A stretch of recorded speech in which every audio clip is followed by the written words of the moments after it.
I wrote a mermaid book and it got me invited to speak at a mermaid convention, but not just a mermaid convention, multiple mermaid conventions. I got to go to mermaid tail parties because the people who are professional mermaids have professional grade mermaid tails. And those people, the people that make the tails, invited me to different events that they've done and to do different events with them.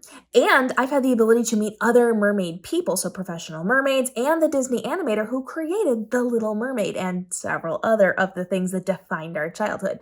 And it was all from writing a novel. So here's what happened.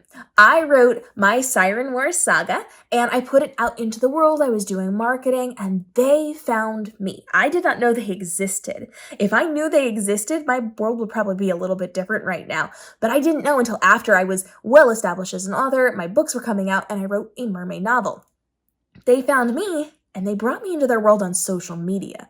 They got to talk with me. We got to chat. They talked a lot about my books on social media. And then as it became more established and more things were happening, I got access to do a lot more stuff. So I was firstly invited to that mermaid tail party. That was the very first thing that I did. I got to drive to a neighboring state and I got to go to this massive, like, Olympic-sized pool with tons of people in mermaid tails, professional mermaids, hobbyists, people who were just seeing it for the first time, and I got to try on my very first mermaid tail, which then resulted in me buying several of them. LOL.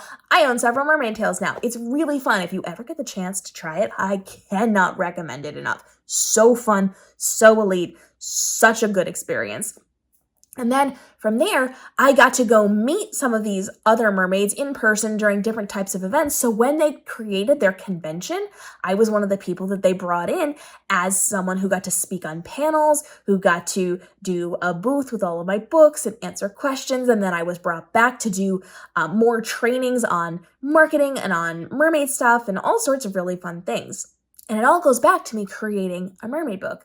And you've heard me talk about this in other episodes and many of my live streams before. Not only did I get to do mermaid things, but I have also gotten to do other things in other realms like steampunk. I've been able to go to steampunk events, meet different people, learn about how they create their cosplays and their costumes and all of these things. I have been able to, through the books that I have written, enter different worlds that I wouldn't have had access to before, and I didn't even know existed. Now, I will be clear, I didn't know mermaids existed, professional mermaids existed, until they found me, but I did know the steampunk community existed. I had a lot of fun learning about that beforehand, but you never know what exists until you start doing the research. So if you're writing about a specific topic or a specific type of thing, be it steampunk or cyberpunk or mermaids or dragons or whatever it happens to be, fairies, go look up if they have communities of those things and then get involved. See what events you can go to. And let me be clear.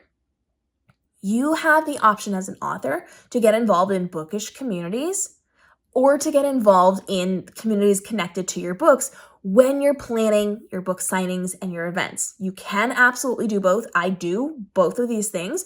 But when it comes to making a decision, if you have to choose between like a bookish event and like a mermaid event, do the mermaid event, do the steampunk event, do the cyberpunk event, do the fairy event, because those people have less competition for what you're doing. So for me, if I were to go to a book signing with tons of other authors, now I'm competing against all those other authors, I'll make some sales. If I go to a mermaid convention, there are no other authors there. Maybe one. I've never been to one where there's more than just me, but I know that everybody exists out there. So I don't have a lot of competition.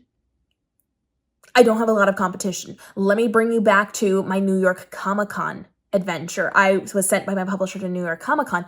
I had done back-to-back book signings. One was a big book signing with tons of authors, and I made some sales. But then I went to New York Comic-Con, and there were only so many authors, and I doubled my sales within an hour. A 2-day event with tons of authors versus 1 hour at New York Comic-Con, because everybody was coming over to buy books because there wasn't a ton of authors there, and they wanted to feel really good and smart and wise about their spending habits at New York Comic-Con. So they got to do the fun things, and then they made something that was going to be educational and was going to be a really good fit for them.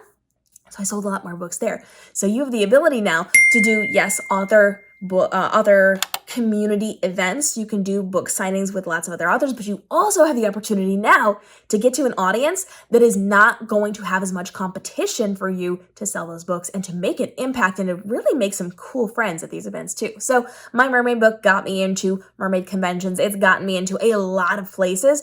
Be mindful of this as you are writing and start looking for communities to be a part of so that you can leverage this as well, so that you can grow and do some really cool things. Plus, they give you really great insight into the worlds you're writing about for your upcoming books as well. Follow along for more tips and tricks on how you can thrive as an author and level up what you're doing to live your best author life possible with the least amount of stress on you. We'll see you in tomorrow's episode.